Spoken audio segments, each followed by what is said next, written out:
Welcome to Tita Baby's Ihaw-Ihaw!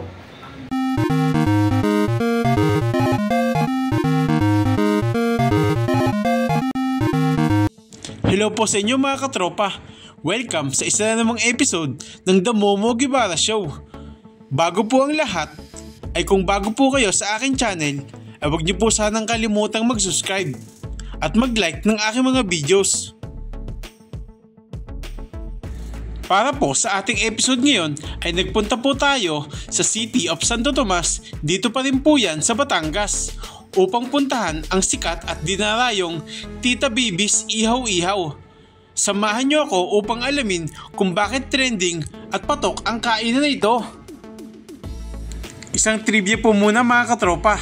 Ako nga po pala ang kanilang pinagkatiwalaan upang magdisenyo at gumawa ng kanilang logo na ginamit nila noong reopening ng kanilang kainan noong March 2023. Hello sa inyo mga katropa. So ngayon pupunta tayo sa famous Tita Baby's Ihaw-Ihaw. So madali lang siyang puntahan. Kung makikita nyo sa likod ko, andito yung simbahan ng Santo Tomas. Yan. So from simbahan ng Santo Tomas, dire-diretso lang tayo. Mamaya papakita ko sa inyo yung pagpunta. Mabilis lang. So from simbahan, ikot lang tayo. Okay, doon yung papunta ng Tita Baby's Ihaw-Ihaw. So tara, punta natin. Subukan natin kung bakit sila sikat na sikat. At saka may kasama nga pala ako. Basta usapang kainan. Ito ang aking pambato, ang aking baby, si Sebastian. Okay, kaway ka basta. Okay, so subukan namin ngayon yung famous na Tita Baby's Ihaw-Ihaw. Tara, let's go! So ayan, ang ating landmark po ay ang simbahan ng Santo Tomas. Yung pong street na nasa tapat, diretso lang po tayo. Maglalakad lang po tayo ng konti. Dire-diretso lang po hanggang sa marating natin ang Tita Baby's Ihaw-Ihaw. Malapit na malapit lang po, ilang metro lamang ang layo. Malalampasan po natin yung Alpha Mart. Tapos diretso lang, makikita nyo na po yung karatula na may nakalagay na Tita Baby's Ihaw-Ihaw. Ayan, yan po, may tarpaulin, tsaka meron pong signages.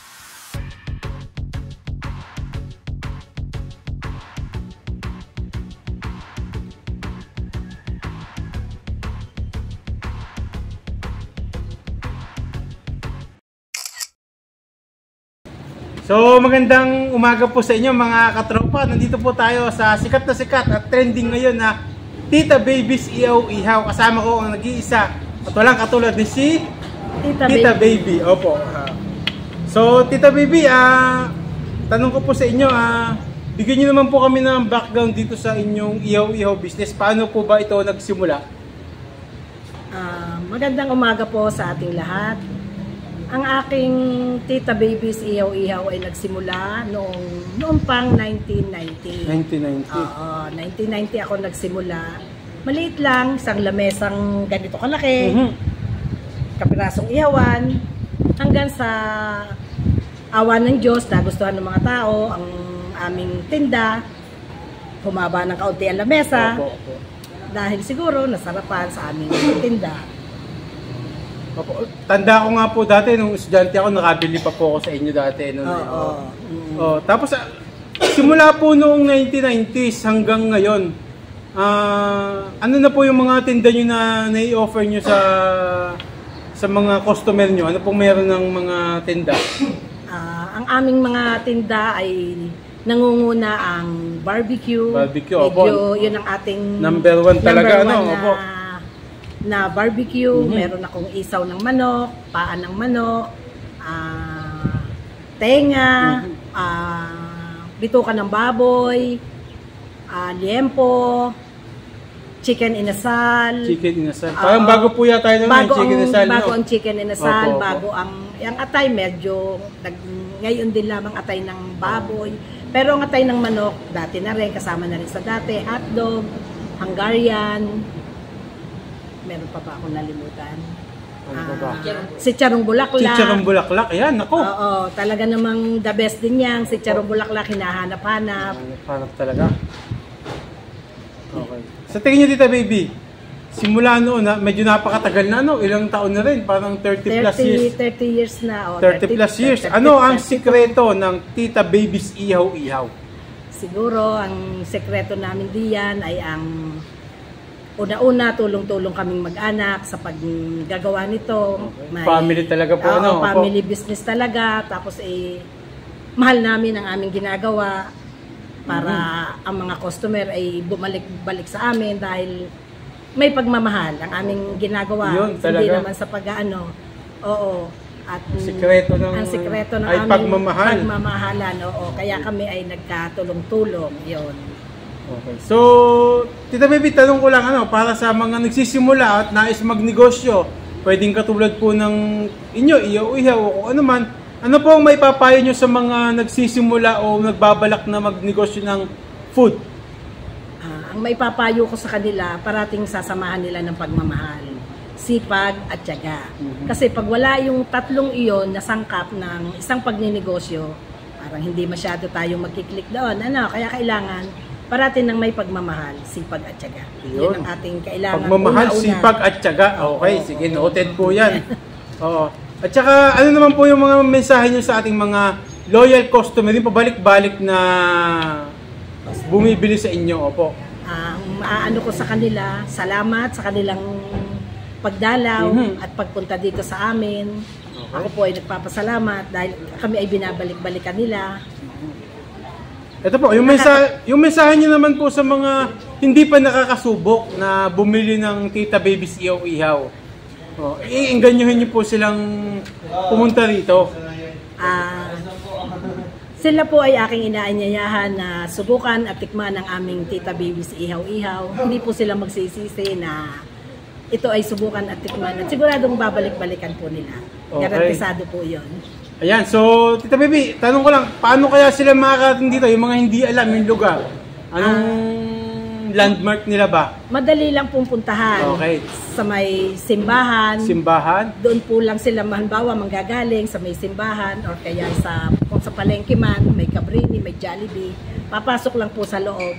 Barangay 2, Governor, A. Bonifacio Street, Santo Tomas, Batangas, Barangay 2. Yan. Pasok po na may puntoha. Yun lamang po, malapit po, madaling matagpuan. Okay, so ayan, check na sa bucket list ko ang ma-interview si Tita Baby. So ayan na, so mamaya titikman natin yung kanyang famous Ihaw-Ihaw, tsaka yung iba-iba pa niyang tenga, chicharong bulak, hotdog, hanggaria niya. Sige, lahat po ay titikman natin. The best. Huhusgahan natin kung ito ba yung katulad pa yung brand dati na hindi nagbabago na sarap. So ayan, maraming po salamat. Hello, maraming salamat. Thank you po. So magandang umaga ulit sa inyo mga katropa. So dito ako kasama ko ng aking good friend na si EJ. Siya ay, pakilala ka naman.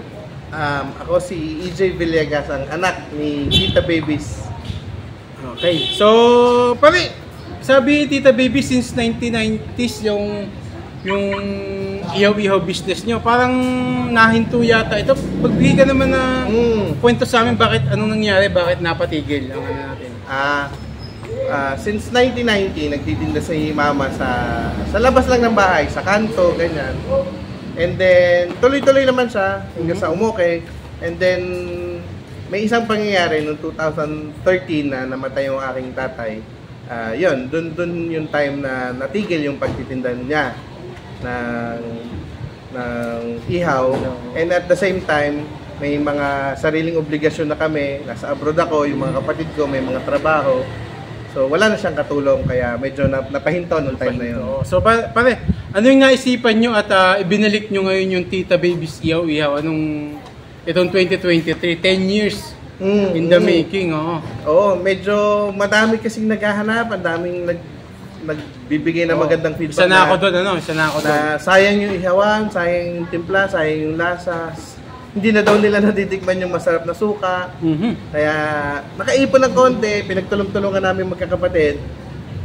Ito, tapos itong location natin, 2 years ko tong niligawan sa tita ko na mapahiram sa atin. Napakaganda no, napakalawak. Hindi nag-try kami mag-survey ng ibang location, pero ito talaga kasi nandito lang din sa Santo Tomas eh. So proud Santo Tomas to. So, kamusta naman yung reopening ng Tita Baby's Ihaw-Ihaw? Ano yung mga na-encounter nyo na problems o kaya ay mga magandang bagay, ano? Yung opening namin nung March, overwhelming yung tao eh. Hindi namin in-expect. Soft opening lang sana yun eh. Pero grabe yung dating ng tao. Talaga, hindi kami yung hindi ready. Okay. Hindi namin in-expect kasi akala namin friends and families lang. Kumalat yung balita. Na open na ulit, so dinumog. Tapos syempre kakapaka nung umpisa, medyo bumagal yung service, bago pa lang eh. Tapos yun, pero awa ng Diyos, okay naman. Tapos pare, itong ano naman yung na-encounter nyo na mga positive at saka negative sa everyday na pag-ooperate ng Tita Baby's Ihaw-Ihaw? Ito yung medyo challenge sa amin. Kasi mahirap ipakilala ulit eh. Una-una na limited yung marketing skills namin. Okay. So doon kami una nagkulang. So pero every time naman na may dadating dito, kahit first timer, laging positive yung feedback. Ayun. Talagang yun naman talaga malaga. Tsaka congratulations pa sa reopening nyo. Bukod you. sa maganda yung lugar, napakalinis. Ano? Yun ang importante. Una kong napansin, pagdating ko dito sa lugar nyo, napakalinis, napaka-organized. Kasi yung iba parang, yun talaga yung bukod sa siyempre, lasa ng pagkain, anong hinahanap, yung lugar. Napakaganda ng pag-maintain nyo ito. No? Kung ito ay since nung March pa, talagang well-maintained pa ito. Ano? Tapos, any messages naman sa mga hindi pa nakakasubok, yung gusto sumubok itong Tita Baby's Ihaw-Ihaw? Ayun. Basta paulit-ulit po namin kayo iniimbitahan. Subukan at itry nyo po. At sigurado po kami na hindi nyo pagsisisihan ang pagpunta dito. Lagi naman po namin inuuna ang kapakanan ninyo na importante, malinis, maayos at maaliwalas yung lugar na kakainin ninyo. Hindi lang po sa masarap at sulit ang inyong ibabayad. Okay. Pare, ano ba yung, kailan ba kayo open? Anong oras tsaka anong araw? Sa ngayon po, every Monday po ay close ang Tita Baby's Ihaw-Ihaw. So Tuesday till Saturday po, open po ang Tita Baby's ng 10 a.m. to 2 p.m. at saka 4 p.m. to 8 p.m. And then Sunday po, 4 p.m. to 8 p.m. lang po. Okay, so yun. Take note nyo. Ipa-flash ko sa screen yung mga schedule nila. So, ayan. So, maraming salamat pare. Thank you. So, ayan. Ito na. Uusgahan na natin ang Tita Baby's Ihaw-Ihaw. Ngayon, malalaman natin talaga kung bakit sila patok na patok sa masa. Thank you. Thank you.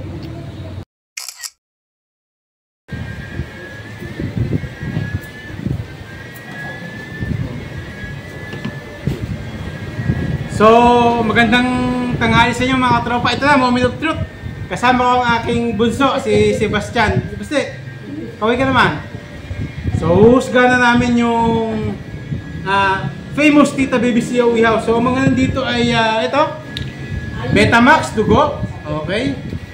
Tsaka, ano ba to? Hotdog. Hungarian sausage. Ano ba to? Chicharon, yun, nako. Ito pala yun, oo. Tsaka, atay ng manok. Ito, parang bago to. Okay.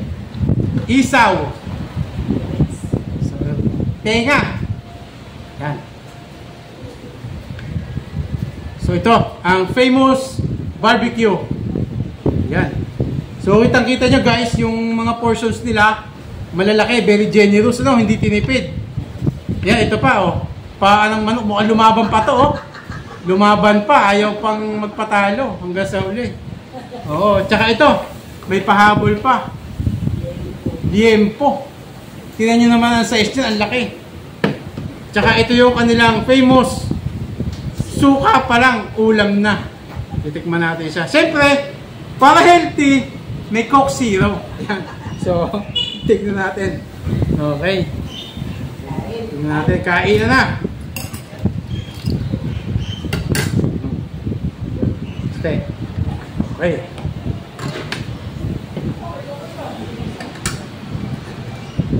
Yung mauna. So, siyempre, uunahin natin yung barbecue. Ayan, baste. Ito yung barbecue. Ayan natin. Ayan na, baste. Natin ang yelo para ready tayo.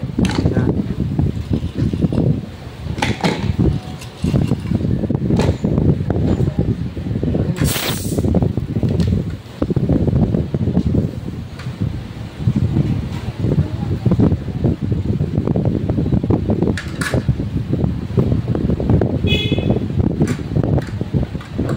Ano baste? Kamusta naman sa unang kagat? Sarap? Yun. Very good. Pasado sa aking bata.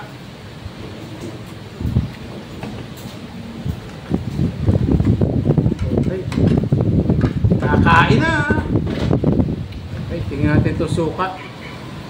Tikman natin. Oh, masarap yung suka. No? Manamis-namis. Hindi siya yung sobrang pagkaasim, hindi sobra yung pagkatamis, tamang-tama lang. Tapos may mga sibuyas siya, oh. Ayan. Sarap.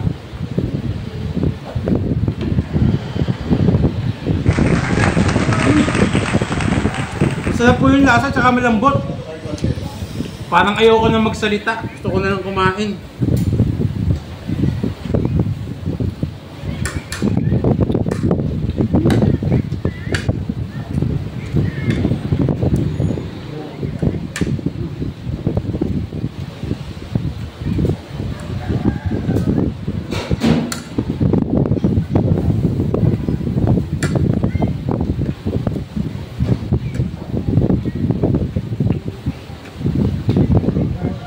Isaw.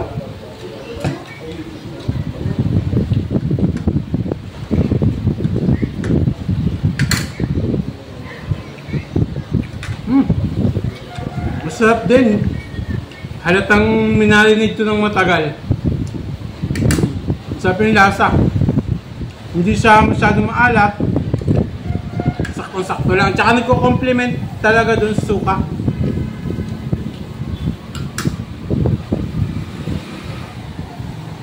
Try naman natin itong dugo. Betamax.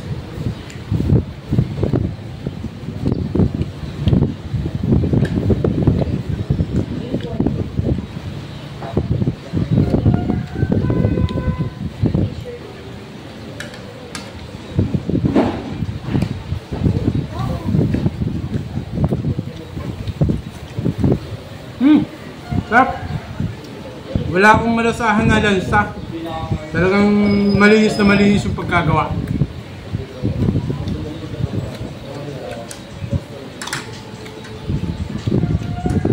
Basta, ano? Sarap ba?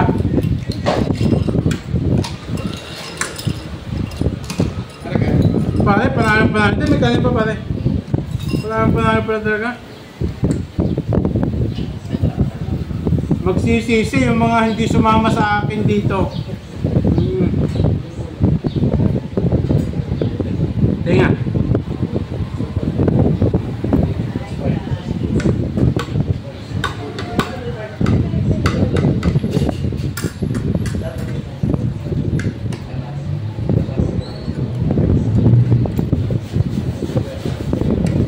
Shoutout nga pala sa Travel Vlog DS TV. Kasama ko sa tapat kaso nagka-problema, hindi nakarating.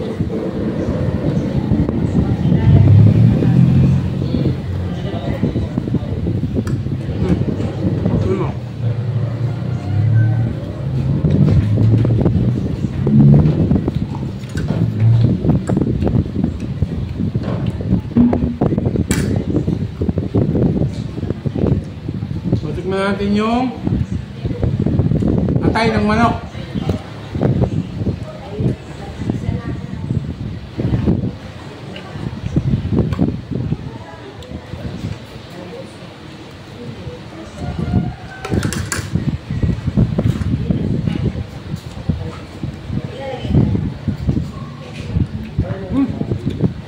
Masarap, malambot.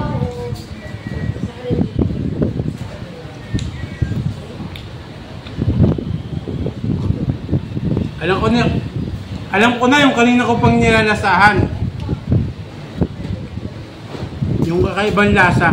Sabi nga, Tita Baby, pagmamahal, sipag at tiyaga, lasang lasa. Magdala sa pakain. Lasang na na.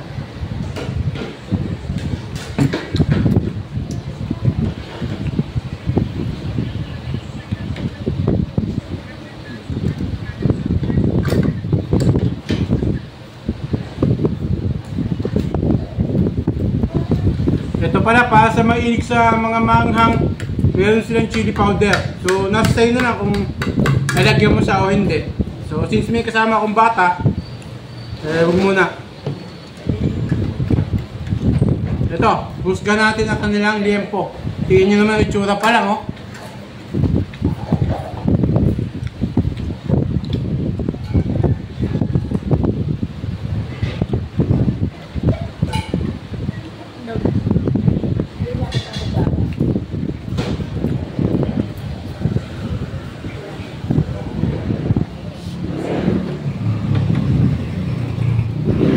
Okay. So, malambot yung liempo. Ayan pa, isa po. Salamat. So, ito. Meron ditong ano, spicy na suka. Tignan natin. So, liempo at saka spicy na suka.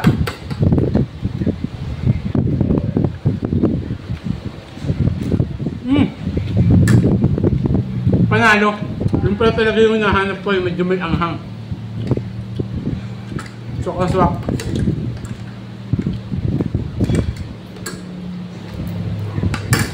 Tandaan ha, para healthy. Coke Zero. Yan.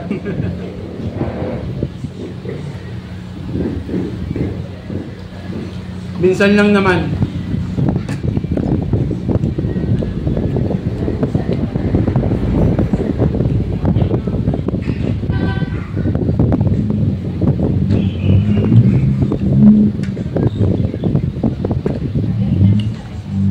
So ito para sa mga kids, may kasamang kids, may hotdog, may Hungarian sausage, ano, so may mga kasamang bata. Pwede kayo rito. Gusto mo ng rice?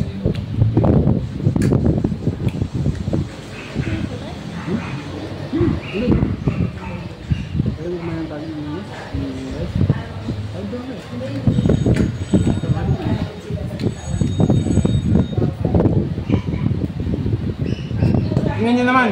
Isang kagat ko lang, tanggal agad yung ano, malambot talaga.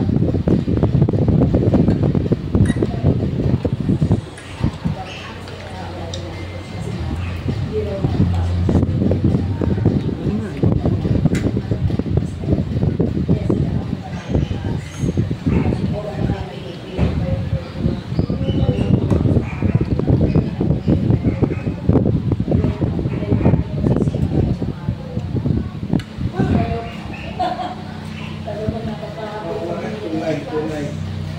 Hindi pa kayo na. May kita mo yung kasi kayo na kamay. Kakamay ako eh. Sige, bakit mo?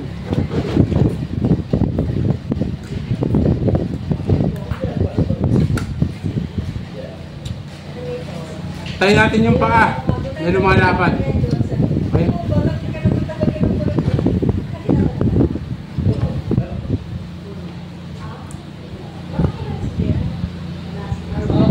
Lambot, napakalambot.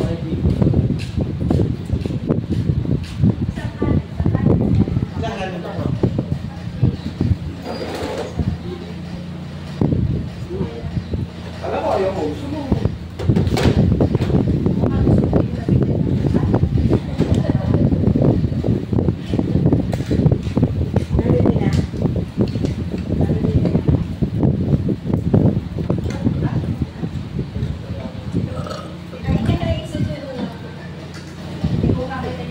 Ito. Yan. Ito.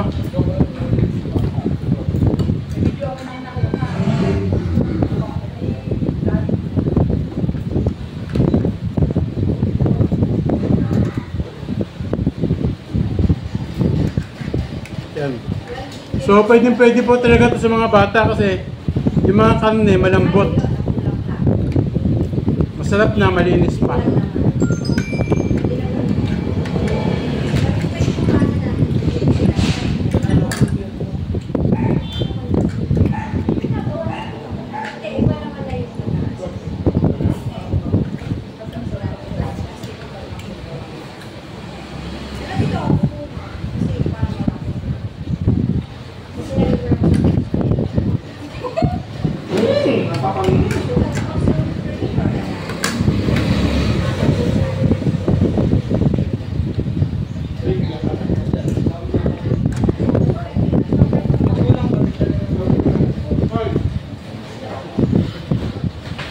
Tawag po ako mabibita galing Maynila para makatingin dito.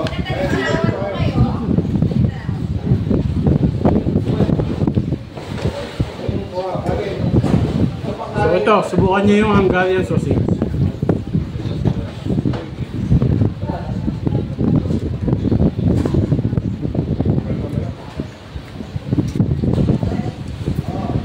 Sarap ba?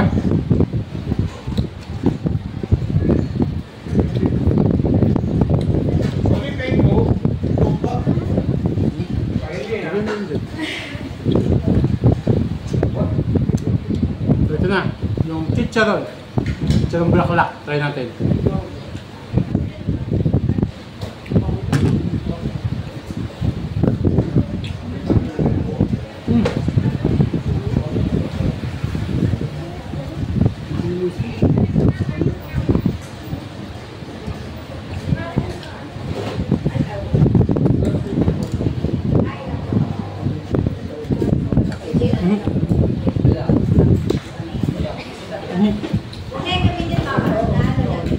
Yan.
Busog ka ba?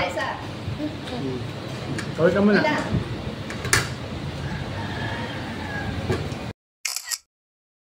So, magandang umaga sa inyo mga katropa. So, mayroon ako ditong ma-interview na isang customer. Ano? So, ate, pakilala ka po? Anyela po. Anyela, kumain ka na ba dati dito sa Tita Baby's Ihaw Ihaw? Bali, first time ko po ngayon kakain. Okay, first time. So, paano mo narinig itong Tita Baby's Ihaw Ihaw? Actually, naghahanap kami ng place para sa kainan. Oo. And dadaanan lang siya nung nakita namin sa Nakita nyo lang. Okay. So, anong ina-expect mo dito sa na experience dito sa Tita Baby's? Na-expect ko dito na good ang quality ng mga food. And especially sa place. Okay, so Actually, maganda naman yung ambience. narinig mo na ba yung may narinig ka na bang feedback dito mula sa iba? Wala pa. So tingnan natin no kung ano, sana hindi ka ma-disappoint sa iyong experience dito. Maraming salamat. May babatiin ka ba? Hello po. Ayun. Sige po. Thank you. So, magandang tanghali ulit sa inyo mga tropa. So, andito pa rin tayo sa Tita Baby's EOE House. So, para ma-interview, sir, magpakilala po kayo. Magandang araw po sa inyo. Ako po si Arwin Makaysa, taga Tanawan, Batangas pa po ako. Dumadayo po tayo dito sa Tomas para po sa ihaw-ihaw ni Tita Baby's. Ayun. So, nakarating nga sa Tanawan yung balita. So, sir, kamusta naman yung experience nyo, yung pagkain nyo? Unang-una, ang gusto po namin dito yung ambience na tinatawag, no? Maaliwalas, malinis. At yun po ang una-una namin hinahanap kasi kami pong pamilya ay talagang lagi po kami kumakain lagi. Ano? Pangalawa, yung pagkain po. Ito po yung paborito po namin, itong mga inihaw. Opo. At lagi po ng katumbas niyan ay yung masarap po na sauce. Oo. At talaga po yung sauce pa lang po, ulam na. Ulam na. Dito kay Tita Baby's Ihaw-Ihaw. Oo. Pangatlo po, malambot po ang kanilang mga Yun na ihaw nga po. dito. Yun nga po, At sinabi ko talagang kanina, oh. kahit po bata, mapamatanda, talaga pong mag-e-enjoy po sila sa ihaw-ihaw na ito. Okay. Okay. Sir, meron ba kayong babatiin? Nabati ko lang po yung mga kababayan ko po rito sa Batangas, Okay. lalong po sa bayan ng Tanawan at ang mga taga-Barangay Uno po. At maraming salamat po sa inyong lahat. Abot din po ang pasasalamat ko kay Vice Mayor J. Manalo Ilagan. Opo. At kaibigan po natin yan. Dadayo po sila rito kay Tita's Baby Ihaw-Ihaw. Okay. Nabanggit ko na po yun ngayon. Okay, sige. Salamat po, maraming po salamat.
Mm-hmm.